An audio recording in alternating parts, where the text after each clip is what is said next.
Good morning to each and one of you. I know that our Vice Chair, Ms. Rahman, will be joining us very shortly, but we do have with us the incredible Ms. Rodriguez, Mr. Good morning to each and one of you.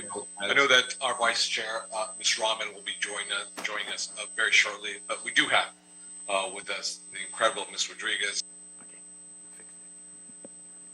Okay, I think we got a little echo there. And Mr. Blumenfield, I didn't get Mr. Blumenfield in there. The incredible Mr. Blumenfield. The incredible Mr. Will I get an adjective of some sort? And the incredible, Mr. Buscaino. So why don't we establish a quorum? Mr. Clerk, please call the roll. Thank you, Mr. Chair. Councilmember De Leon. Here. Councilmember Rahman. Councilmember Rahman is absent. Councilmember Buscaino. Good morning, here. Councilmember Rodriguez. That's incredible, Councilmember Rodriguez, and I'm here. Thank you. Councilmember Blumenfield. Present. 4 members and a quorum, Mr. Chair. Thank you very much. Good morning again to each and every one of you. And again, I want to welcome all of you to the Homelessness and Poverty Committee. Ms. Rodriguez, Mr. Buscaino, as well as Mr. Bloomfield, I want to welcome you. Before we get going with today's regular session, which consists of 5 items, we will then move on to a special meeting, which consists of 2 reports regarding the project Homekey, Roomkey. We'll have reports from LA Housing Department as well as the CAO's office. So we have 5 regular agenda items that are before us today, colleagues. What I'm going to do is I'm going to make a recommendation that we move on file item number 1, that is with an amendment. And let me read that amendment so it's on the record here. Let me find that amendment here. File item number 1, approve the CAO's recommendation with the following amendment. That being, instruct the city administrative officer to report back on potential funding sources and related staffing needs required to execute a 6-month extension to the project Roomkey contract with the Airtel Plaza Hotel located in Council District number 7. So that is, again, amendment to file item number 1. Item number 2, approve the CAO's recommendation that the report is noted and is so much as no action is requested at this time. I'm going to hold on item number 3 for right now. Item number 4, approve the motion as written. And finally, item number 5, also to approve the motion as written as well. What we're going to do now is we're going to go to, those will be on for consent, colleagues. We have a representative from the City Attorney's Office, so we can provide some guidance for those folks who will be calling in. Madam City Attorney. Thank you, Mr. Chair. To the members of the public calling in, when it's your turn to speak, please state your name and which of the agenda items you would like to speak on. You will have 1 minute to speak on one agenda item or 2 minutes to speak on 2 or more items. In addition, those who would like to address the committee with general public comment will be provided 1 additional minute for a maximum of up to 3 minutes per person for all agenda items, including general public comment. We will inform you when your time is up. When speaking on the agenda items, you must be on topic. Our goal is to get through as many speakers as we can. If you are not speaking on topic, or if we cannot tell whether you are speaking on an agenda item, you will get 1 brief warning from the chair. If you do not immediately get clearly back on topic, or if you again stray off topic, you will forfeit the rest of your time and we will move on to the next speaker. Thank you, Mr. Chair.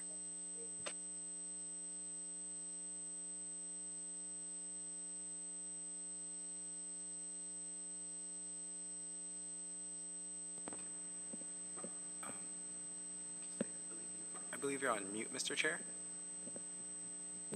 Thank you very much. Good catch there. Today is your big day, I said. So why don't you read the instructions so folks know what they are when they call in. Thank you, Mr. Chair. Members of the public who would like to offer public comment on the items listed on the agenda should call 1-669-254-5252 and use meeting ID number 160-453-9676 and then press pound. Press pound again when prompted for participant ID. Once admitted into the meeting, press *9 to request to speak. When it is your turn to speak, an automated Zoom voice will ask you to press star 6 to unmute. Thank you. Thank you very much, Mr. Verano, also known as Mr. Summer. We will be ready to take the public comments. Are we ready, Sarita? And if we are, let's please take the first speaker.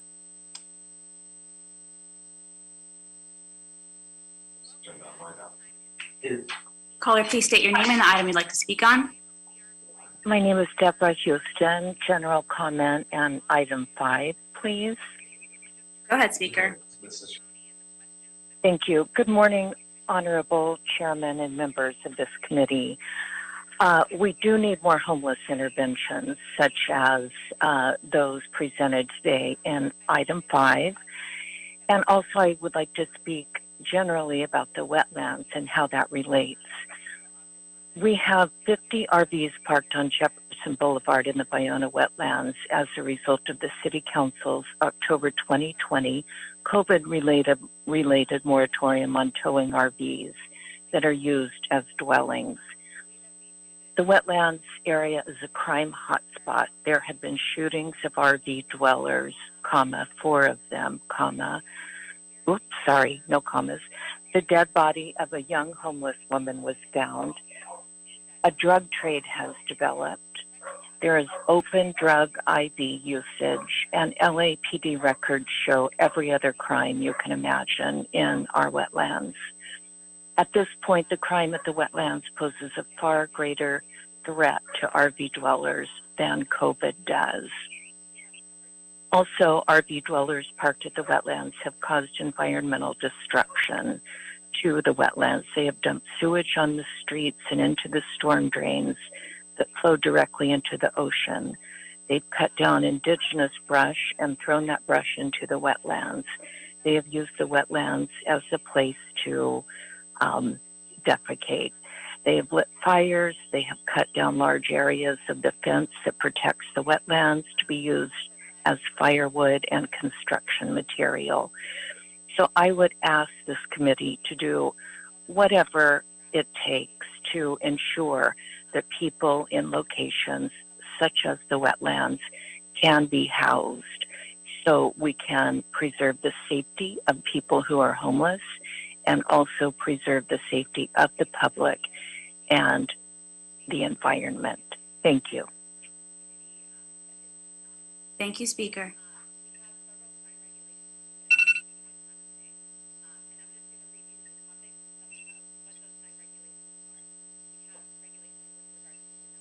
Caller, please state your name and the item you'd like to speak on. Hello, my name is Lucy Hahn. I'd like to speak on items 4, 5, and general comment. Go ahead, speaker. Okay, great. We support items 4 and 5. We feel mental health services should also be provided to vehicle dwellers. Besides safe parking, losses should go to areas with a high concentration of vehicle dwellers. One such location is on Jefferson Boulevard next to Bologna Wetlands Ecological Reserve in March. Co-Chair DeLeon, please agendize Busciano's vehicle dwelling motion in your homeless committee. This would be a mechanism to prevent the vehicles on Jefferson Boulevard from destroying the wetlands and freshwater marsh. The moratorium at times has allowed 100 RVs and cars to be parked at this location. The reserve is one of the last significant freshwater wetland landscapes in coastal LA County. This habitat is home to endangered species like the Belding Savannah sparrow and El Segundo blue butterfly. The unhoused are desecrating this culturally significant area, which we believe is a burial ground for the Tongva Indian tribe. We have 400 letters with wet signatures from constituents demanding that the city remove these vehicles as they are compromising the safety of the environment and community. There are over 80 LAPD service calls to this location in 2021. This does not include emergency calls or calls where a police report was generated. It seems there is also a meth lab in an RV. Last year, an RV caused a 5-acre fire in the wetlands. Men were not able to get to the fire hydrant because an RV was blocking it. Last year, 4 people were shot. RVs here are not safe for anyone, including the unhoused. Public nature classes are no longer held because it is too dangerous. We'd also like Council Member Joe Busciano, if he could please ask Councilman Chair to schedule a hearing for the report for the for that the moratorium be lifted specifically for Jefferson Boulevard next to Bologna Wetlands Ecological Reserve and Freshwater Marsh. We know that LA is park poor due to all the urban development. Public recreational spaces are declining and must be preserved. Please help us to protect our wetlands and marsh for all to enjoy. Thank you. Thank you, Speaker.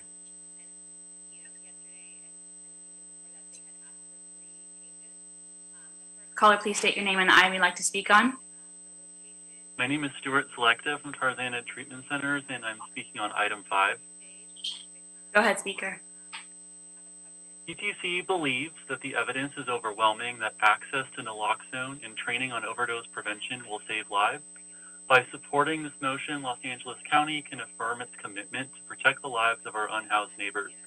As referenced in the instant motion, the rapid proliferation of fentanyl in LA County is one of the main contributors causing an increase in fatal overdoses.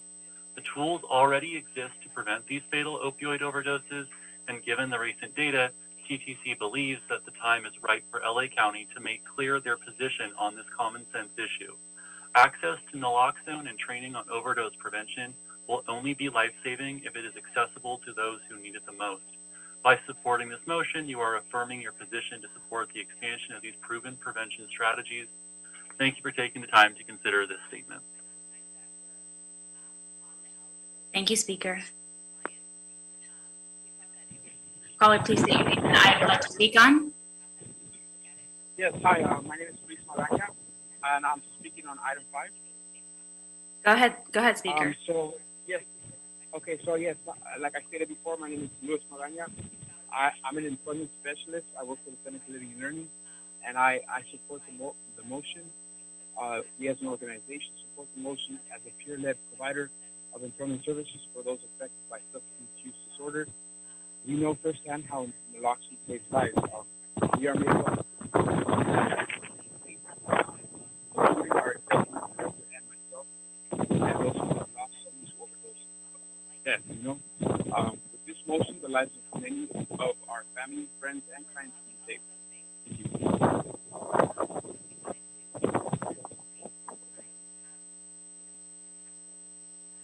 Thank you, Speaker.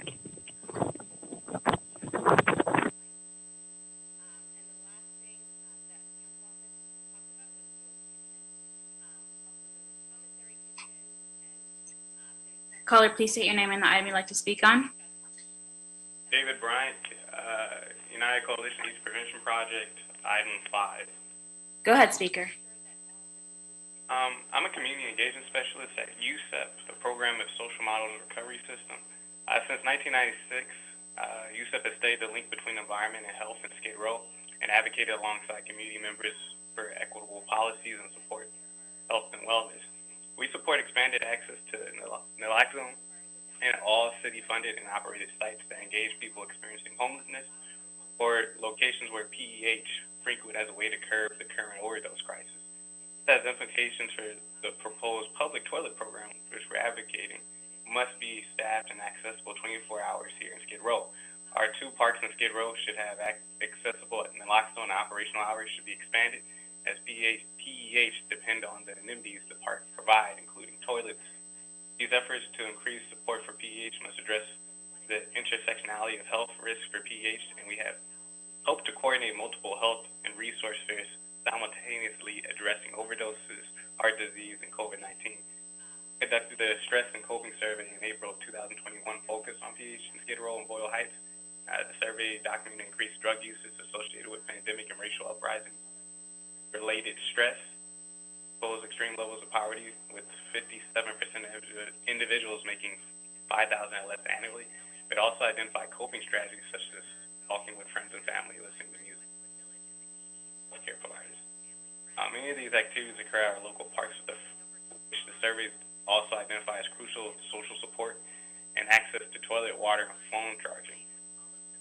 The prevention we say the opposite of addiction is connection.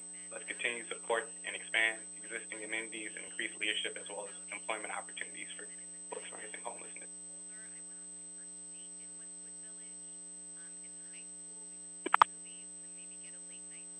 Thank you. Thank you, Speaker.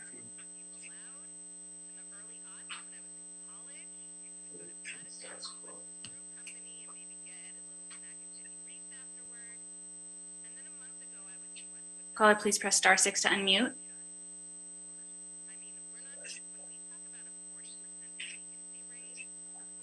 Caller, please press star 6 to unmute.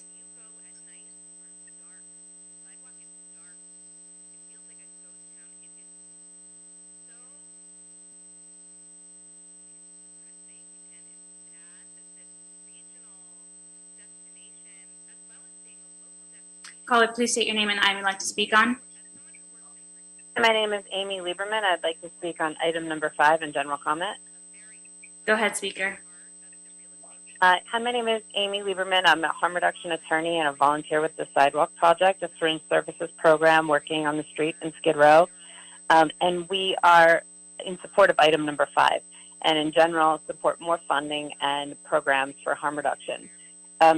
Our team has saved at least 700 people with the administration and distribution of naloxone that we know of, but we're also currently being forced to ration our naloxone supplies so we don't run out of funds.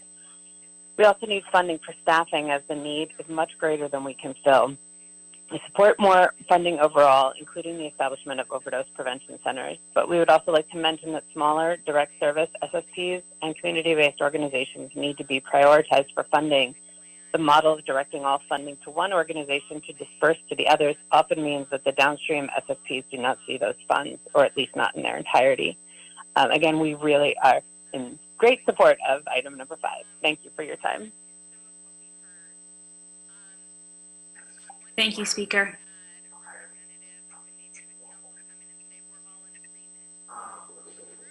Caller, please state your name and the item you'd like to speak on. Yes, Arturo Snyder, CEO, Prime Store, item number 1. You have 1 minute. Go ahead, speaker.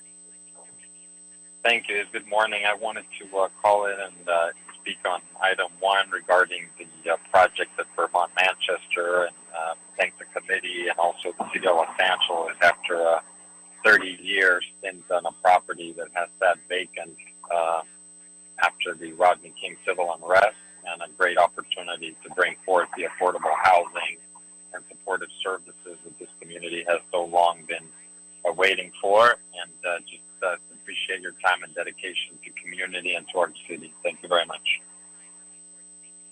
Thank you, speaker.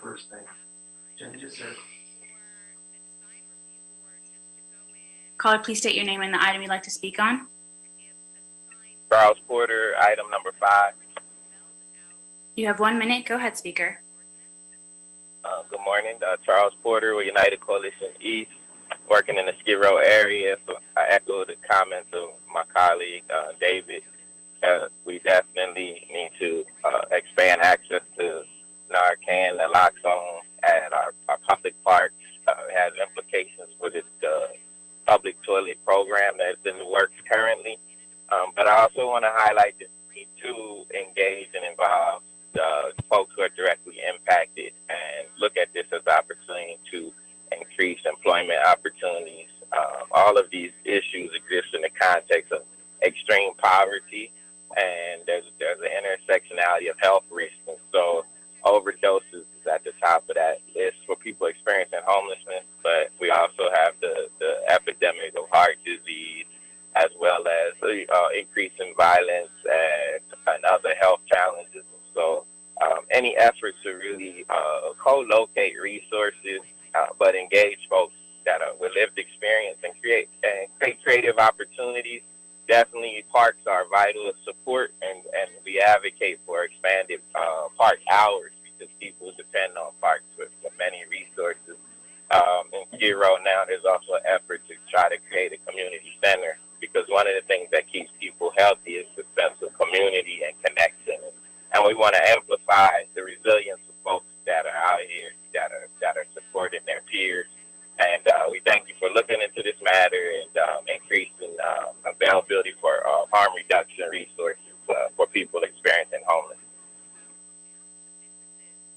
Thank you, speaker.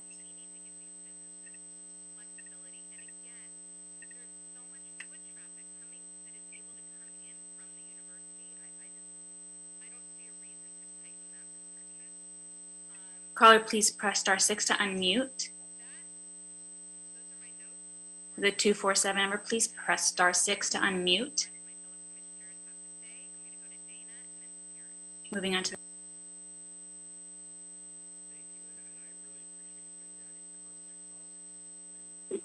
caller, please state your name and the item you'd like to speak on. Oscar Ariano. I would like to speak on support item number 5.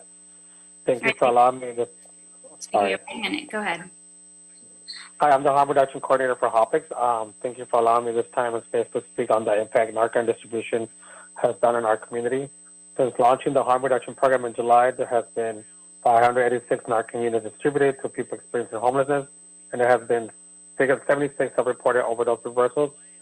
We have seen a positive reaction from people who inject drugs and have requested more Narcan and have provided testimonies on how they have been administered Narcan and has saved each other's lives. There's one particular participant that has administered 8 Narcan overdose reversals in this time frame, which is a true peer hero of the community. Another testimony was of a mother who stated if it wasn't for the Narcan we provided, her brother would not be alive. And not just that, but her son, a 13-year-old boy, unfortunately was the one that administered the Narcan, which makes it easy for anyone to use it and save a life. I can only foresee a decrease in overdose deaths and uptake in participants being more receptive to the services we are providing. Once again, I just want to support to expand and require naloxone training and distribution to all contracted street-based services and shelter sites. Thank you for your time. Thank you, Speaker.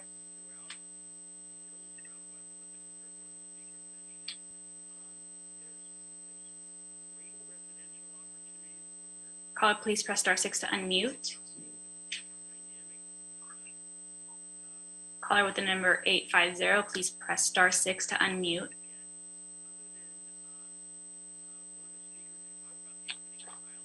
Moving on to the next speaker.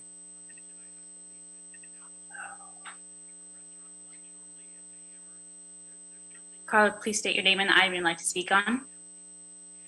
Hi, good morning. This is Kimberly McKay, Executive Vice President of First Housing. I just wanted to thank the committee for reviewing our request for Vermont Ancestors Senior Permanent Supportive Housing, and I'm here to answer questions when we get to that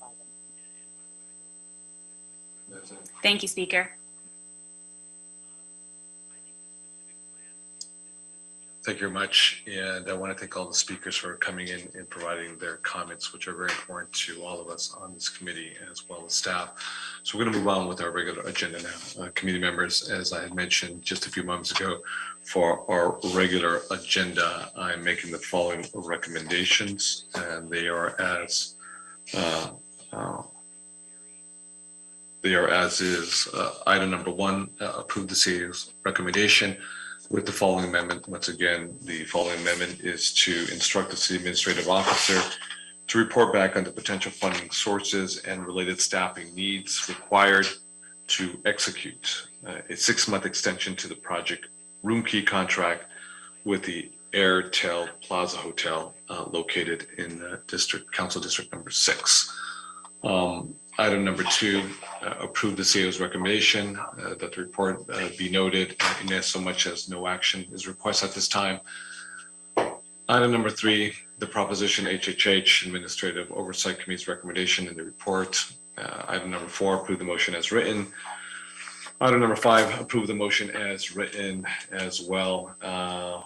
If there's any questions or commentaries from my colleagues right now on any other items, I'm seeing not. I want to welcome our Vice Chair, Ms. Rahman. Welcome to the committee. Seeing no concerns. If I can you hold item 2? Hold item number 2. Okay. Let's hold item number 2. We'll do file item number 1 and 3 through 5.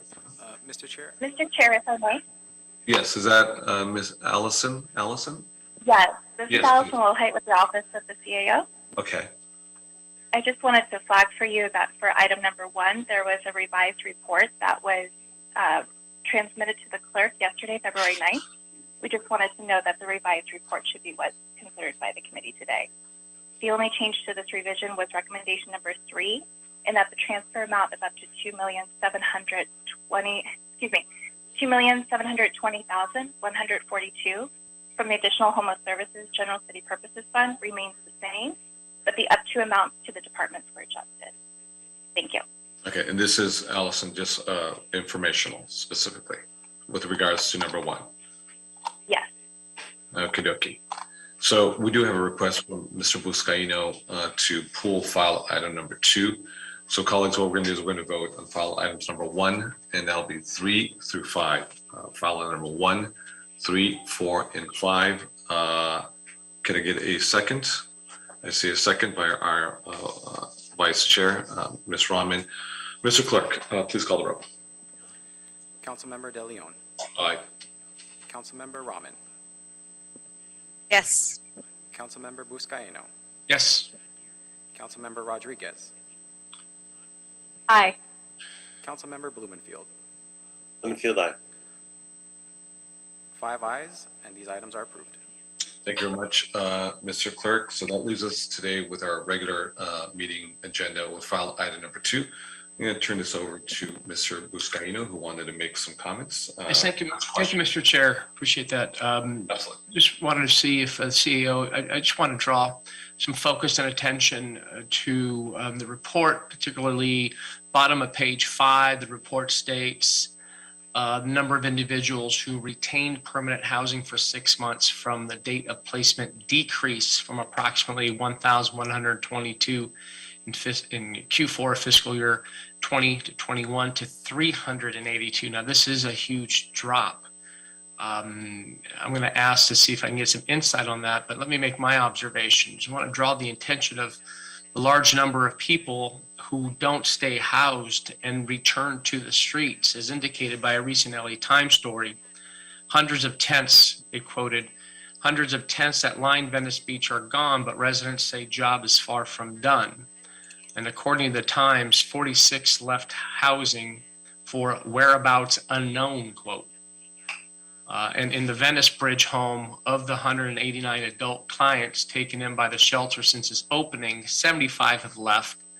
40 of them discharged for violating the rules. 7 have died, 4 in the shelter and 3 elsewhere. 5 succumbed to health conditions and 2 to presumed drug overdoses. Now, let me recognize in my observations is that people are leaving the housing because the rules that don't allow for on-site drug use and the city's lack of rules regarding sidewalk encampments, which enables drug use, which we have failed to enforce the daytime tent ban. And also, you know, we just got to make this, just recognize that number of people that are retaining permanent housing has decreased. And people are given housing, but they're choosing to leave the housing. I'm saying this because I feel they don't like the rules. There's more of a permissive environment on the streets than the housing that's provided.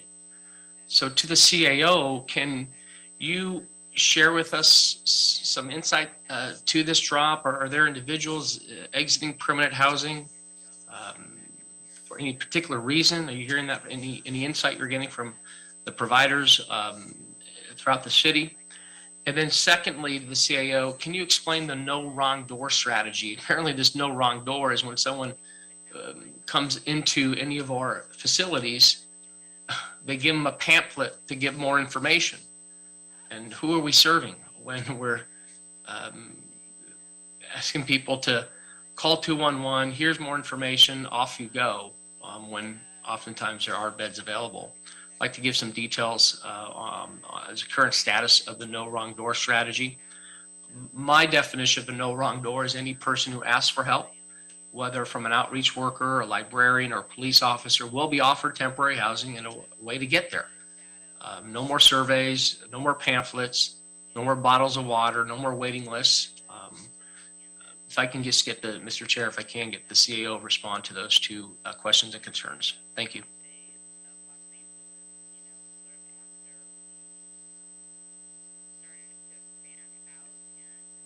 Anyone?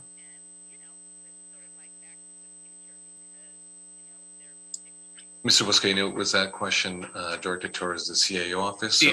Okay.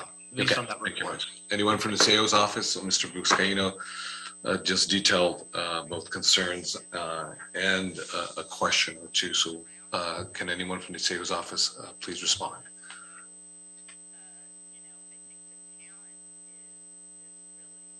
Councilmember, this is Patty Huber from the CAO, and I have to say that those are questions that we will have to come back to you with more detail.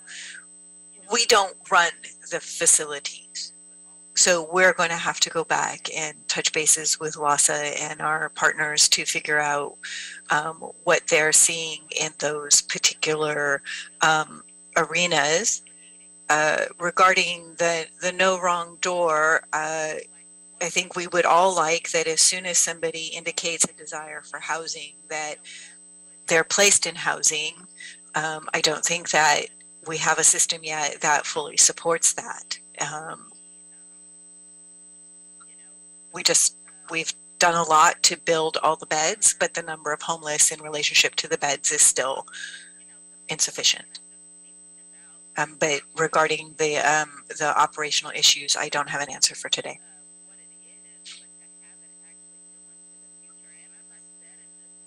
That's not encouraging, but understood, Patty. Thank you.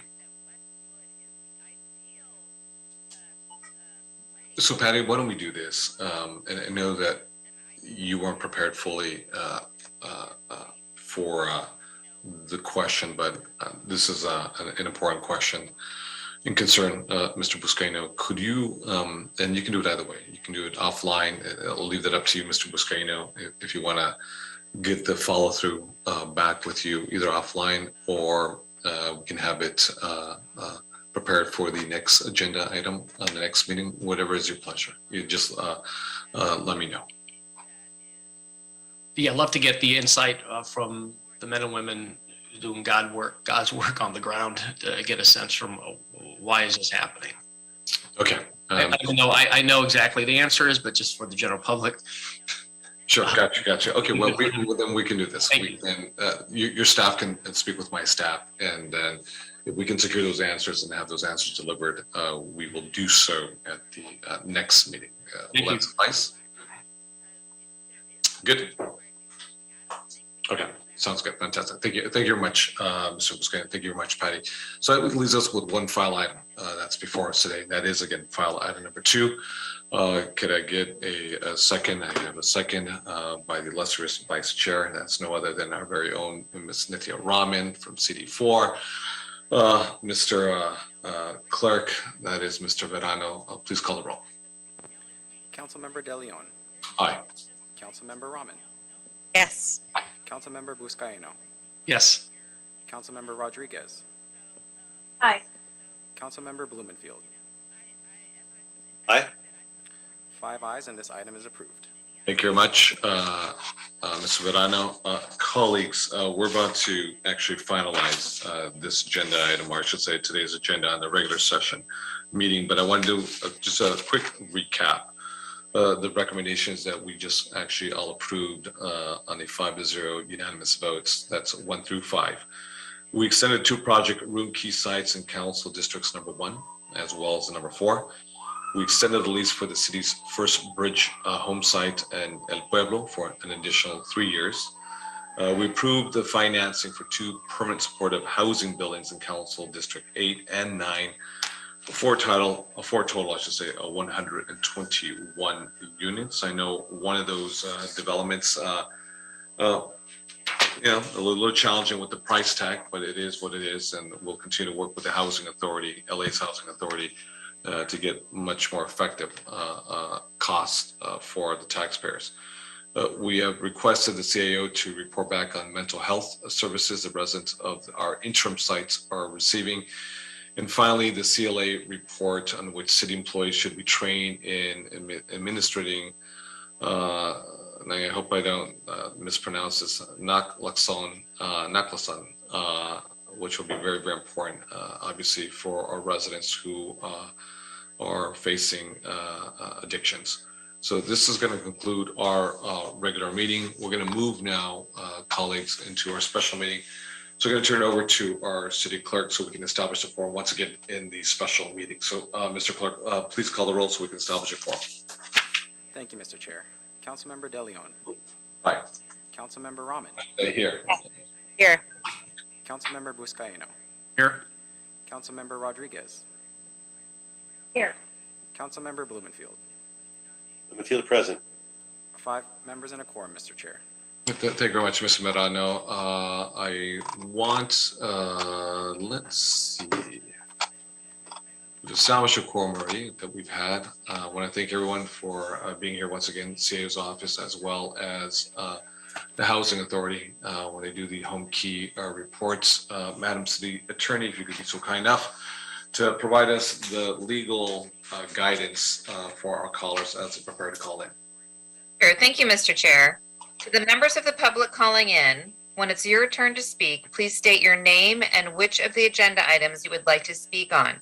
You will have 1 minute to speak on one agenda item or 2 minutes to speak on both. Because this is a special meeting, there is no general public comment. We will inform you when your time is up.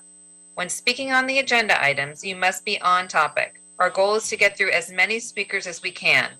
If you are not speaking on topic, or if we cannot tell whether you are speaking on an agenda item, you will get one brief warning from the chair. If you do not immediately get clearly on topic, or if you again stray off topic, you will forfeit the rest of your time and we will move on to the next speaker. Thank you, Mr. Chair. Thank you very much, Madam City Attorney. Mr. Clerk, if you could be so kind enough to provide instructions for our public so they may be able to comment. Thank you, Mr. Chair. Members of the public who would like to offer public comment on the items listed on the agenda should call 1-669-254-5252 and use meeting ID number 160-453-9676 and then press pound. Press pound again when prompted for participant ID. Once admitted into the meeting, press star 9 to request to speak. When it is your turn to speak, an automated Zoom voice will ask you to press star 6 to unmute. Thank you. Thank you very much, Mr. Clerk. With that, Sarita, if you are ready, let's get the first caller. If you could be so kind enough to state your name as well as the item you'd like to speak on. Caller, please press star 9 if you wish to speak.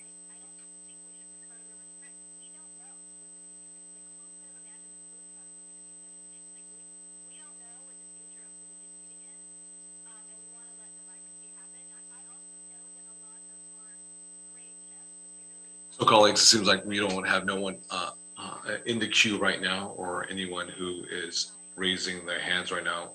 Why don't we make sure that maybe we'll hold off maybe a tad bit more just to see if there may be some folks raising hands or anyone in the queue. We do have one individual in the queue. So caller, please state your name and the items you'd like to address. Good morning. My name is Joe O'Neill. I'm also a volunteer and a board member with the Sidewalk Project. As the person stated before, we have reversed over 700 overdoses that we know of. We distribute a lot of naloxone on the street, and we found that non-drug users are as excited about it and will take it and are happy to try to save people's lives with it. So we would like to increase the availability of naloxone, and also in regards to service providers, we'd like funding to be distributed equitably, among the smaller organizations such as ours. In addition, we'd like more harm reduction access at sites like Project Homekey. Part of the reason people may be leaving those sites is because they are drug users and they are unable to get clean supplies or naloxone in their site. Thank you very much.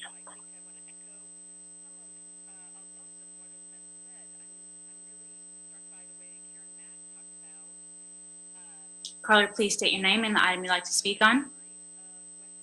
Yes, good morning. My name is Jane Demion, and there's only one item on the agenda. I'd like to speak on that, please. Go ahead, speaker. Okay, so this has to do with additional funding for the state's Homekey program. I am fully in support of getting more funding for Project Homekey. This is really important when it comes to providing permanent housing. Certainly interim housing is important, but as was stated before in the meeting earlier, individuals need permanent housing, and they need to know that permanent housing is available during the time that they are in interim housing so they can make the necessary adjustments. So I'm fully in support of additional funding. I hope the state is generous, and I hope some funding comes from the federal government as well. Thank you. Thank you, Speaker.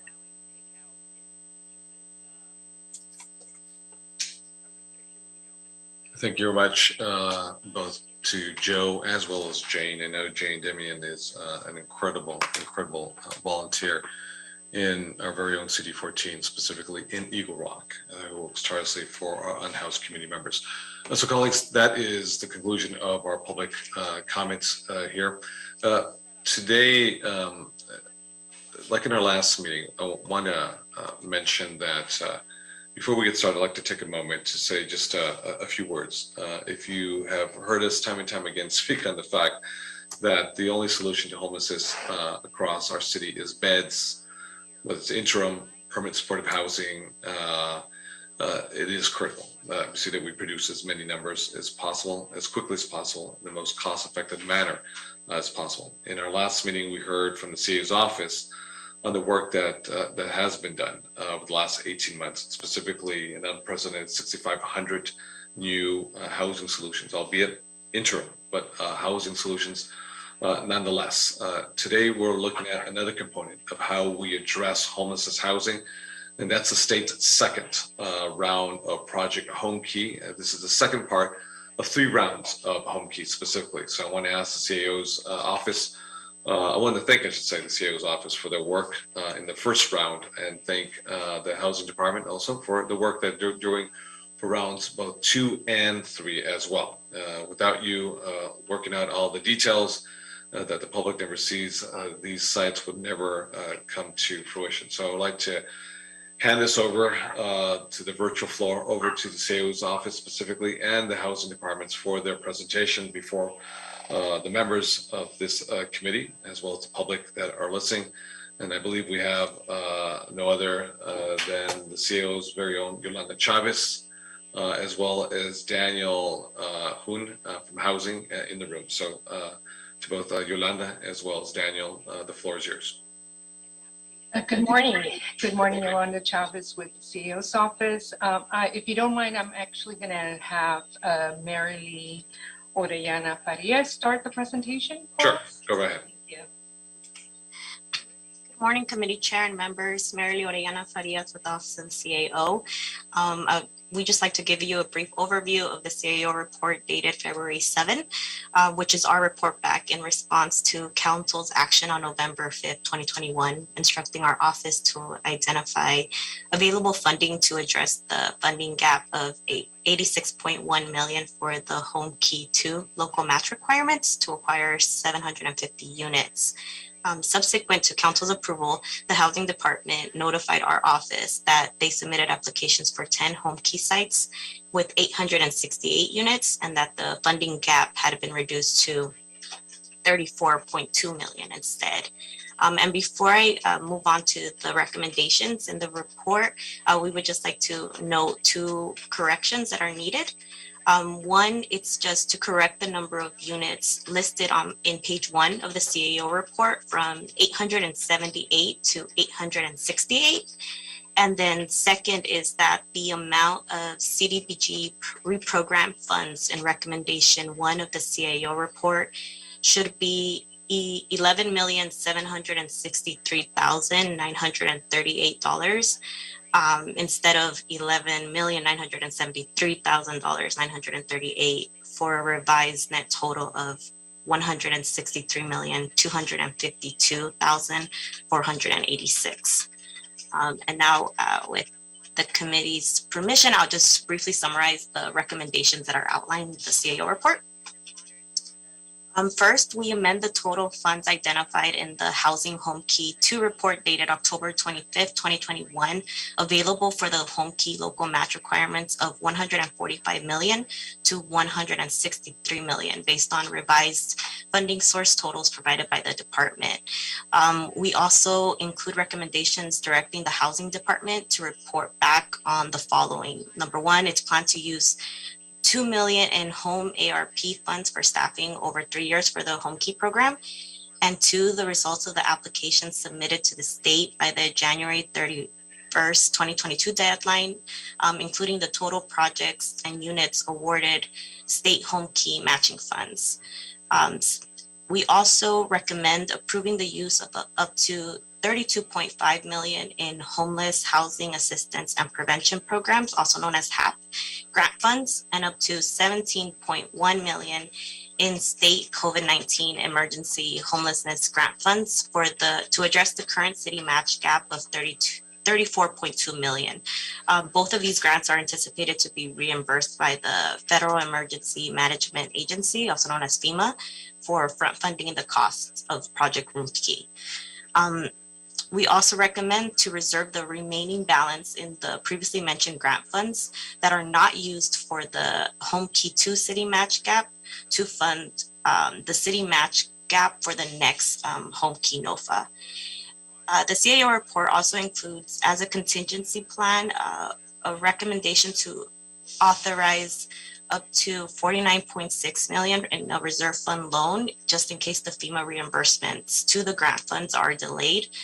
This reserve fund loan would be would be needed in case the department needs to close the sale of approved projects, and it would be on an as-needed basis, with any transfer to the department only being released upon submission of proper documentation from the CAO. And then lastly, we added 2 additional recommendations in the event that mayor and council direct the housing department to acquire an additional 700 units. The first is to direct the housing department to work with the CAO to identify the city match gap for the next Homekey NOFA, including all state and federal resources awarded or set to be awarded to the department. And last, to direct the CAO to identify potential available funding in future HAP 3 or HAP 4 grants while accounting for known funding obligations. Thank you.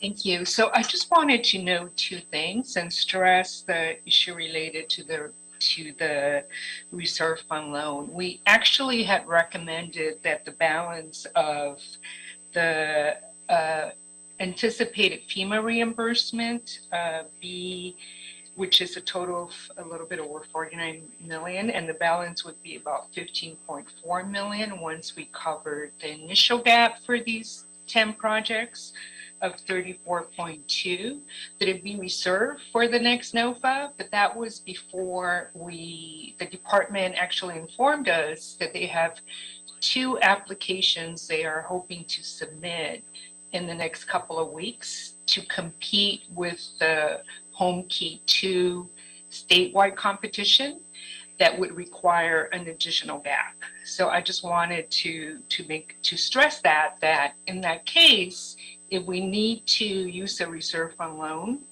prior to the FEMA reimbursement or receiving the city reimbursement, we would have to request the entire reserve fund loan, as well as find additional funds to be able to acquire the 2 additional projects the department is hoping to submit within the next couple of weeks.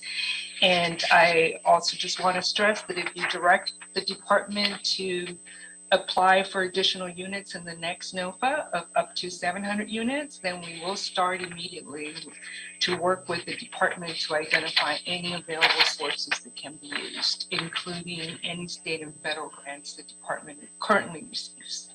Thank you. Thank you, Yolanda, as well as Madali. Can we have Daniel now for the Housing Authority? And then what we'll do is we'll open up to questions, commentaries from the members. Thank you, Chair. Hi, my name is Daniel Quinn. I am the Assistant General Manager at the Los Angeles. But it's Housing Department, not Authority. Oh, So, I am sorry, Daniel. Catch that one more time. What was the last thing that you just said, Daniel? Oh, I took a moment to introduce myself. My name is Daniel Quinn. Oh, I apologize. Okay, gotcha. I'm with the Los Angeles Housing Department. I would like to firstly read over some technical amendments to the report back, and then I will, following suit, provide a report back on the status of Project Homekey. So Chair and committee members, I would like to read into record a technical amendment to Housing's report back. We will provide these revisions to the city clerk after this meeting. For recommendation B, it should read, approve the fiscal year 2020-2021 HHH project expenditure plan to be amended and increase up to $83 million of proposition HHH funding for properties listed in attachment 3. For recommendation H2, please change line item HHH from $1,846,245 to $1,894,020. For recommendation H4, it should read 2812 Temple, 916 Alvarado, and not 7639 Van Nuys. And for this recommendation, please also make the following changes. City loan not to exceed $37,070,300, and to eliminate the CDBG CV line item, and for the home ARP capital line item to read $1,899,480. For recommendations I1, it should read 50/50 PICO city loan not to exceed $4,381,606. And for recommendation item I2, it should read that the 10150 Hellhaven city loan not to exceed $1,620,000. Thank you. And of course, the city clerk, we will send these revisions following this meeting. Thank you very much, Daniel. You just have technical amendments, or do you have a report? I do have a report back. I will report back now. Please proceed. Thank you. Thank you, Chair. This report back outlines the recommendations to acquire 9 projects under the state's Project Homekey program. It also outlines the recommendation for the additional 2 sites that we've identified that we want to submit to Project Homekey NOFA. And in addition, and lastly, a recommendation to submit Project Homekey sites, interim housing solution sites into the Project Homekey NOFA. With that, we would like to report back that the 9 funding applications have been submitted by January 31st of this year, and they were consistent with the acquisition strategy as outlined and approved in November of last year. It allowed for us to identify and prioritize ready-to-use, never-occupied apartment buildings that can be placed into service quickly, as well as extended stay hotels that needed no improvements to become permanent housing. It also allowed for us to minimize some unforeseen high rehab costs and also contain operating costs. As well as lastly, be competitive in the NOFA into the state. Provided that City Council approval, the acquisition of these properties will result in a total of 868 units of permanent support housing for people who are experiencing homelessness or at risk of homelessness. We will be purchasing these sites for an average of $491,000 per unit, and we will bring these units online faster than the conventional and traditional development process of 3 to 5 years. And we are on target to acquire a site in nearly every single district, every single council district. And we expect to hear news from the very least 3 of the 9 sites that 9 projects that we submitted fairly shortly. And that is to the extent of my report back on the 9 projects. If I may move on, we have 2 additional Homekey sites that we are recommending to approve. One is 21121 Van Owen, and the second site is 6001 West Pico. These two sites that we've identified total 149 units. And lastly, in terms of report back on interim housing, in November's report back, we were asked to consider interim housing solutions as a submission into the HCD Project Homekey program, where we would like to report back that GSD identified over 400 properties that are at least 20,000 square feet in size. This finding or report was released last week. Our staff has looked over the 400 properties, and we've identified nearly roughly 25 sites that we need to further investigate. We have to consider the criteria that is shown in attachment 4, which is the site criteria list, as well as other concerns around due diligence around zoning, environmental clearances, project feasibility, utility feasibility.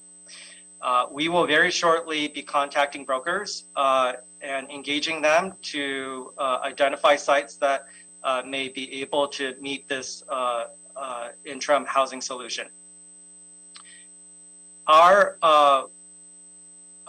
The chief concerns in adopting interim housing solutions is really tied to the operating subsidy commitments.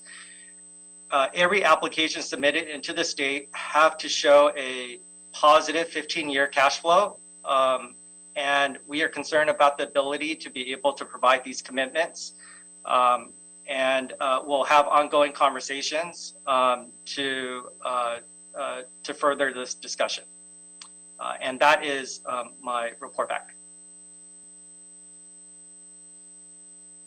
Thank you very much, Daniel. A couple of things. One is I am glad to note that these locations are spread throughout the city of LA, whether it be from Northridge or over the hill to Westchester or deep into Woodland Hills, the hottest spot in the city of LA, to Hollywood, because historically the permanent housing solutions have been, almost largely concentrated on the east side and parts of the valley in South LA. So I think it's a good thing that all communities are included here, and I'm glad to see that we're doing that. I'm also encouraged to see that your report touches on the report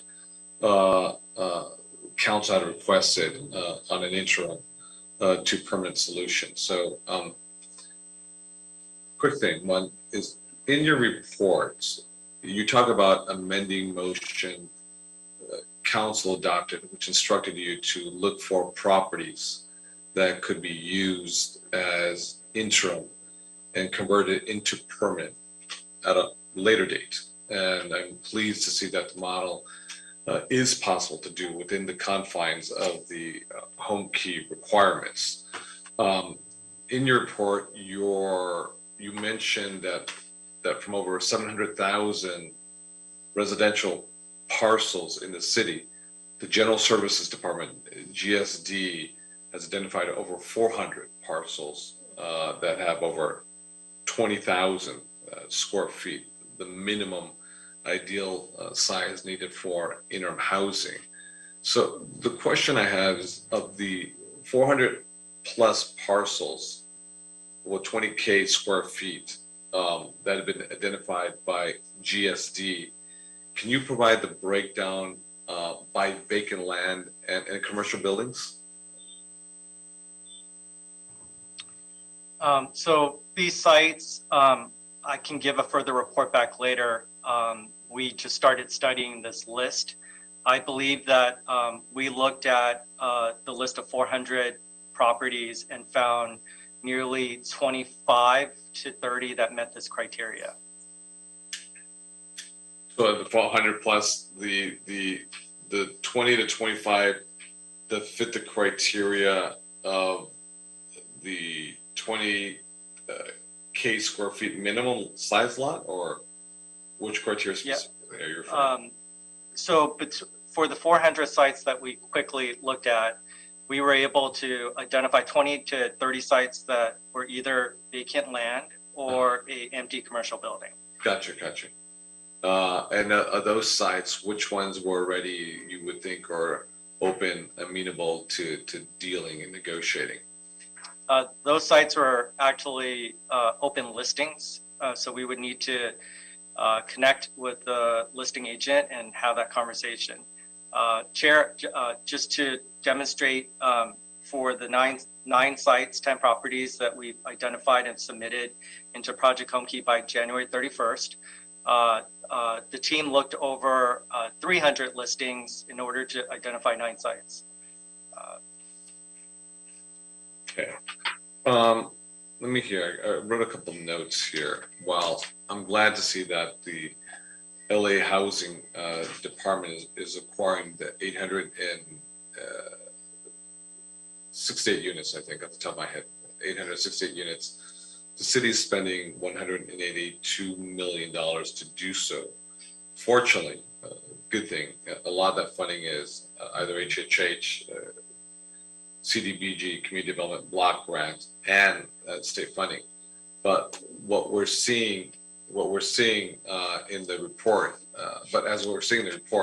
we're beginning to tap into the funding sources that are beyond special funds. And I think that for the council members, especially on this committee and around the horseshoe, this is going to be a real big concern and sort of red flags. So we know what we have to do. We know what we have to accomplish in terms of getting housing solutions online, albeit permanent and interim. So a previous report had said that we need 238 million, to be specific, if I'm correct, Daniel, 238 million as our local match for round 3. So my question is, what funding sources do we have secured? Meaning the city has control over currently, that we have control over currently. And obviously that would be a decision-making process through a vote if we go there. And that what we can use as local match beyond the general fund, how much is available in those pots? My concern is when we start going into the general fund, then that's a huge flag. And the question becomes now is how can we start controlling the costs? Because if we don't start controlling the costs, then we're in a position where you're coming to us and saying, this is the price tag, you have to pay the bill. And we've got to control the costs, because once it starts going into the general fund, now we're dealing with everything else. We're dealing with parks, we're dealing with services for senior citizens, we're dealing with, sanitation, street services, fire, public safety, and so forth. So if you could, explain in as much detail as possible, the report says $238 million in local funding to match for round 3. What funding sources have we secured specifically? Chair, if possible, I like the CEO to respond to the source of funding question that you have. Sure. So as we say in the report, Mr. Chair, we will be, if you direct the Housing Department to start getting ready for round 3, we will start looking at every source that's available. And you're right, the reserve fund is always, we never want to touch the reserve fund, the general fund reserve fund. And so we will look at everything else before we go there. So we will, and I think you're right, that it's going to be that the council and mayor will be making major policy decisions, because we will be asking the housing department, what can we use from SB2, which is state money that we're about to receive? What can we use from the home grant that we get annually? And then what else is available that we can use? Is there any available CDBG? So those are tough choices, because so the policy questions and decisions are time and money, right? Because if you want to buy the built units now, which, as you say, the units are expensive, but we are getting a state match, right? The question becomes, the great thing about buying units now is that it's not going to take 5 years to develop a project, right? And we are in probably the highest cost construction market in the country. So this is what the units cost. The great thing is that we are getting a match. So the choice becomes, do you put home into your managed pipeline to fund new projects that will take 3 to 5 years to build? Or do you use home to maybe match, to use as the match, or SB2? So those are the choices that we're probably going to bring forward because, as you said, we don't want to touch the reserve fund. And the whole goal of the Homekey program from the state is to get people housed within 15 months, right? You have 12 months from award to do any rehab to the property and 3 months to fully occupy. It's really about acquiring units now and housing people now. And it's expensive. The other part that's expensive, and we'll have to work with the housing authority on whether they can provide additional vouchers for this, because the other part of the cost is the operations and services. And that whole discussion and negotiation with the county is going on now, right? About whether they're willing to fund additional units with services. So we're going to look at everything and then bring it forward, because there are going to be tough policy decisions, but it's a choice about housing in now or develop within 3 to 5 years. That's sort of the options with, or the choices that you have with Homekey. Thank you, Yolanda. I'm going to open up to questions, commentaries from the members themselves. I know that Mr. Blumenfeld has his hand raised. Mr. Blumenfeld. Thank you very much, Mr. Chair. A couple general things and then some specific questions just to add on to this discussion about now versus later. Now is cheaper for not just the reasons that you mentioned in terms of construction costs and those kinds of things, but it's the externality, it's the cost of people who are in homelessness spiraling down and how much that costs us morally, but financially as well. So, I'm a big proponent of our foot has got to be on the gas. And I say that not just from the humanity perspective, but as a fiscal steward of this city. We are losing a tremendous amount of money and resources by delay. That being said, the general fund is off limits on this stuff. It's one thing to use it as a loan to float and to be able to get construction costs to go in, but we have to be smart about the funding. But there is plenty of funding, as you've ably identified, federal funds as well as state and local. You hear me talk a lot about taking advantage of federal dollars and grant opportunities. I'm glad to see we're able to close funding gaps with the FEMA reimbursements and other state funding. That's important. And generally speaking too, talking about these projects, I want to commend the Housing Department for securing all of these projects. It's exciting that all these units are coming on. I know we didn't know the exact number. In fact, we didn't know a lot of these details because as you were in negotiations, that's a private issue. And just recently we're learning about the full extent of what is and isn't on that list. But we need to act with urgency. And I guess also before I forget about the 2 projects that are pending. One of those is in my district. The ones that are not on the current list, the 21121 Van Owen project.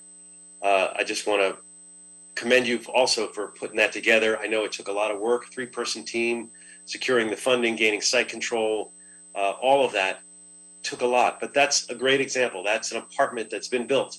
And I've been talking about this for a long time. I submitted a project with a nonprofit developer to the Triple H Innovation Fund to do exactly that, to buy a building, but it was too innovative at the time to do that. So now we're starting to see the wisdom in that. And here we have a building that's just completed that would otherwise become market rate housing that can be used to get people who are currently on the street off the street. So I'm glad that project is in the package, or not in this direct package, but is in the next set. I did want to ask some questions specifically about the extended stay that's in Woodland Hills. Now, it's good that we're doing something in Woodland Hills. I've been very aggressive. I have a lot of interventions in my district, but the one area that we don't have one is in Woodland Hills. However, at the same time, the county has applied for an 818 hotel for interim housing right next door to this extended stay. So I guess first question, when are we going to know when the projects are actually awarded from the state, both us and the county? How long does that take? Hi, Council Member. Each CD has expressed that after 45 days from the submission of our applications, that we should hear a response. Okay. What we're also hearing is that they've been overly and heavily subscribed. And so it may take a little bit longer than that. So we had submitted that application by the deadline, January 31st, and theoretically should hear back by mid-March. Okay, now the state, they've dedicated, as I understand, $358 million to the LA region. And I understand the LA County's package itself was over $300 million. And so is there enough funding to go around, or at the end of the day, are we going to be competing for statewide funds? So we have not had a deeper conversation as to how the state is planning to treat the PHK funding. We do know that, like you shared, Council Member, that for the geographic pool of LA County, that it's oversubscribed. And so we would need to circle back with HCD on how they plan to address this.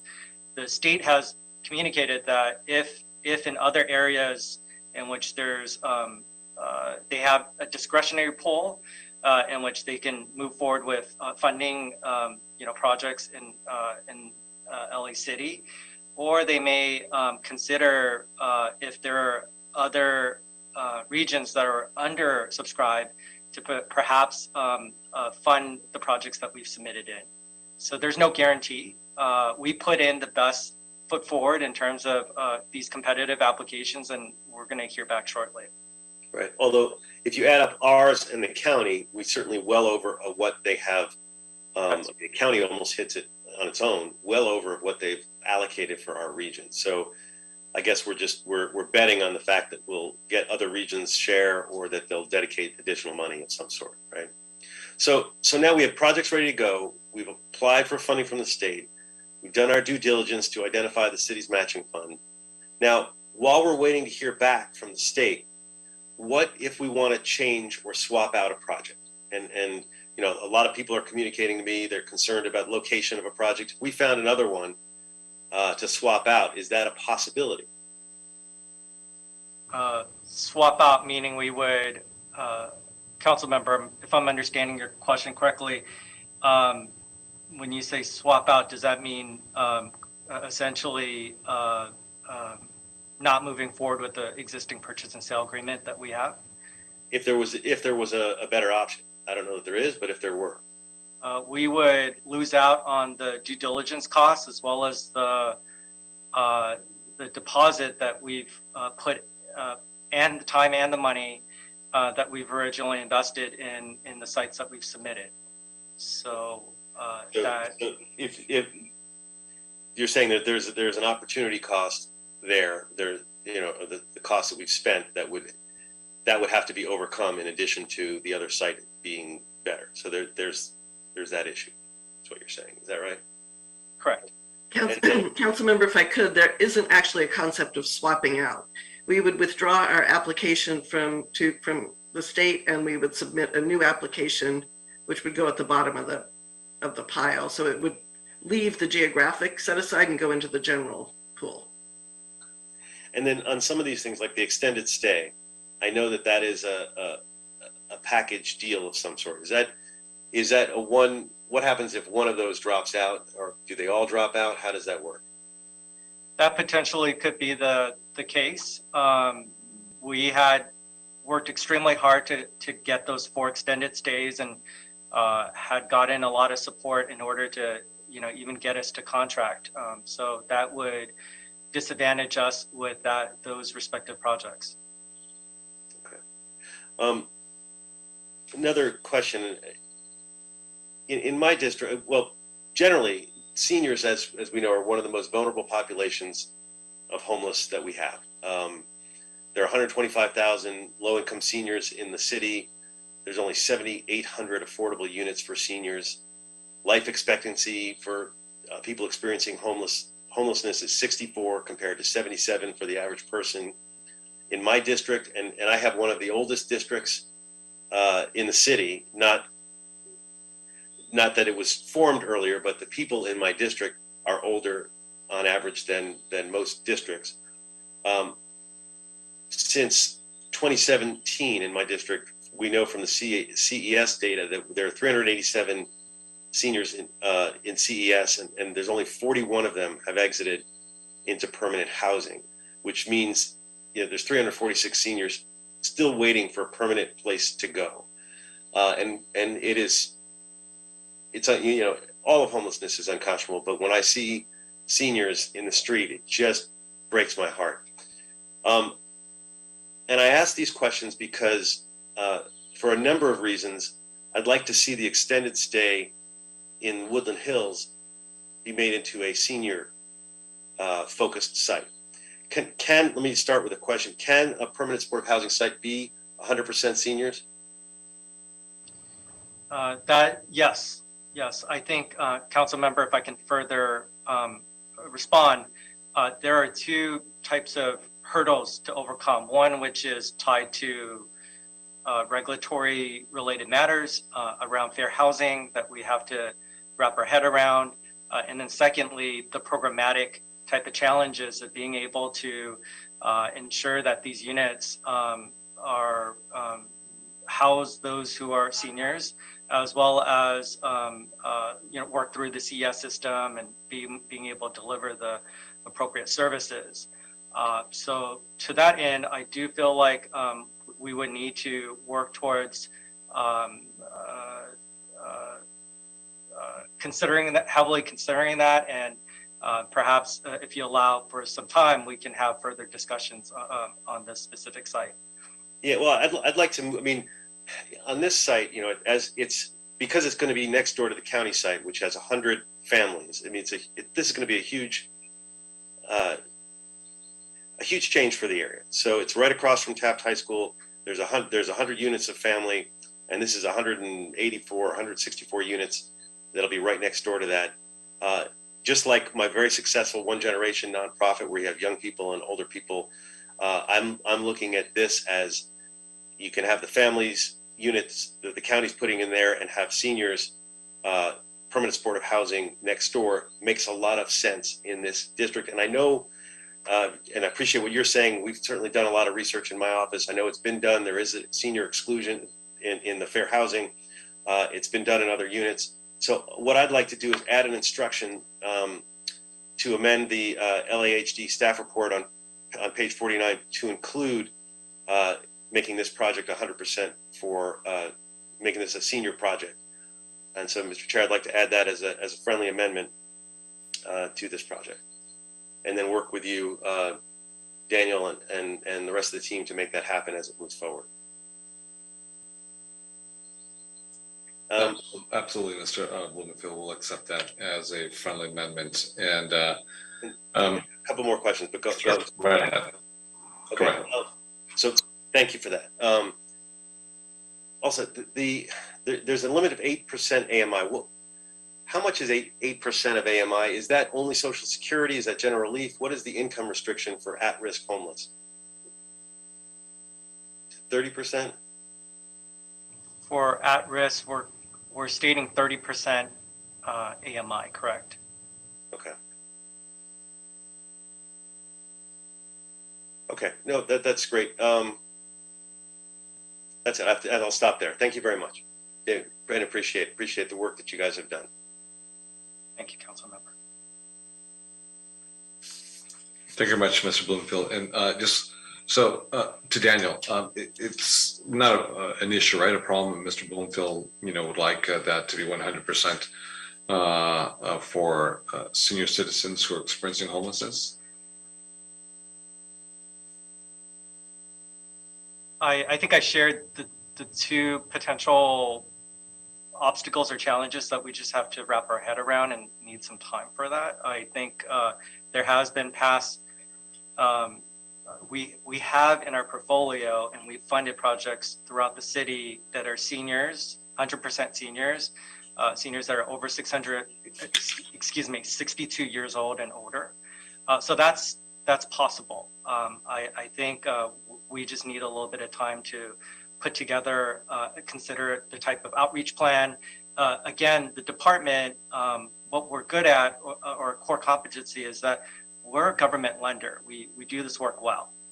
And so for us, we depend on our brother and sister agencies like LASA and others, service providers, in order to be able to make this vision happen. And I would, if possible and allowed the time, we would love to look at this a little bit more closely. No, sure. No, without a doubt. You have to do your due diligence. But I just want to underscore, I think that the request is very clear and straightforward by Mr. Blumenfield. He wants 100% housing for senior citizens above the age of 62 that are experiencing homelessness. And it shouldn't be a complex, it's not a complex request at all whatsoever. It's not physics. It's simple, straightforward. It's what the council member wants. Any other questions from colleagues? I know, Ms. Rodriguez, you had your hand up for quite a while. I don't know if you want to dive in or if you want to. No, I'm good. I mean, I think last meeting when I made my piece about the state resources, and while I can appreciate, the minimal investment that we have to make comparatively on the match, it still does affect our budget. And so when we were looking at a state with a budgetary surplus, I think it's imperative that they show up and deliver on this so that we don't have to redact some of the protections that we've built in our budget to make ourselves fiscally prudent and sound and protected given any other potential emergencies. But even more importantly, just that, again, it affects service delivery. It does affect cash flow. It does affect how we provide services in the city of Los Angeles. And so, again, I'm going to be a broken record on this, because when the state's got that surplus, there's no reason why they shouldn't be able to cover the full bill, given the gravity of the problem that we're facing here in California, and particularly with a city like Los Angeles that has shown up and has been delivering on this, whose taxpayers have assessed themselves for the purposes of fulfilling this agenda long before anyone else showed up to do so. So I just had no intention of doing that, but I did it anyway. So thank you. It's quite okay. We want to continue to hear that broken record because you're absolutely right. The federal government and the state government, it just can't be these one-offs. It has to be a continued flow of resources, because this is America's crisis. It's not specific to your exclusive crisis in your district or any other council members or the mayor. It is everyone's issue. So I think it's twofold. One, obviously, is to continue to press and engage our colleagues up north, my former colleagues, more specifically, our colleagues in Washington, D.C., but also to within our own city family, and specifically the housing department, to start, cutting those costs. Because when you depend, on the largest of other entities, and if it doesn't happen, or if it doesn't come as fully as we may have expected, then again, we're backed into a corner with regards to our general fund. And that's why I know I sound like a broken record too. I know it falls on deaf ears, with our bureaucrats, but I'm going to say once again, I'm going to underscore the following: start cutting the costs, seriously, because you're putting us in a very precarious fiscal situation. And we're going to really get down and scrutinize this, the hard costs and the soft costs, even though we are a percentage, not the overall total cost of the investment, when it comes to the housing model that we subscribe to, or the housing department subscribes to. We have to start cutting those costs down dramatically because we have this large of a problem and we have this amount of money. And if we're building such expensive units, it's not going to pencil out at the end of the day. And if it, to your point, Ms. Rodriguez, if the money doesn't come in from the other entities, then we're going to be back into a corner, and that's what we don't want to be, in that corner with the general fund. So if there's any other questions or commentaries from the members, and I'm not seeing them right now, feel free to. Mr. Blumenfield, did you want to say something? No, just I wanted to clarify on the amendment that I don't want to limit it to the age of 62. I know there's different vouchers or slightly different ways they define seniors. So just to say this project is dedicated for seniors, and then depending on what vouchers they use, they can choose whether it's 55, 62, 60, 65. I know they have different things they can apply for. So I want to be maximum flexibility, just say for seniors. Okay, fantastic. Mr. Verano, do we have that? And do we have also the amendment from Mr. Blumenfield's staff? Yes, Mr. Chair. Fantastic. The one thing I'd like to also add to the report, which states that you all intend to have 2 properties using the interim to permanent model ready for May statewide home key deadline. Concerning our housing crisis, 2 sites to me doesn't seem like it's an adequate amount of sites to go after using the interim to permanent model, especially if we don't need a local match at time of the purchase based upon the cost model. So in moving these reports forward, I'm going to add 2 additional amendments. Mr. Clerk, tell me when you're ready. I'm ready, Mr. Chair. 1, approve the CAO's report with the following amendments. Instruct the CAO to report back in 30 days with funding sources for the Homekey Round 3 local match, including the amount available when it is available, and what other eligible uses are for those funds besides a project Homekey match. And 2, approve the Los Angeles Housing Department's report with the following amendments. A, instruct the LA Housing Department in coordination with GSD, BOE, Bureau of Engineering, and CAO, City Administrative Officer, and LASA to report back within 30 days on a list of properties to submit for the statewide Homekey NOFA, with the goal of applying for at least 1 location per council district that provide an interim to permanent model for addressing homelessness. You have that, Mr. Chair, I should say, Mr. Luigi Verano. Yes, Mr. Chair. Thank you. Colleagues, if we have no other questions or commentaries from the members, we also have Mr. Blumenfield's amendment as well. Is that Mr. Clerk? That's correct, Mr. Chair. Okay, with that, can I get a motion? We do have a motion by Mr. Blumenfield. Mr. Clerk, please call the roll. Councilmember De Leon. Aye. Councilmember Rahman. Yes. Councilmember Buscaino. Aye. Councilmember Rodriguez. Aye. Councilmember Blumenfield. Good eye. 5 ayes, and this item is approved as amended. Thank you very much, Mr. Clerk. Colleagues, I want to thank you very much for your time today. Today was a productive day in terms of the units that will be going online shortly. I believe that the desk is clear. Can you please confirm? The desk is clear, Mr. Chair. Thank you very much, everyone. Have a great day. This meeting is adjourned. Thank you.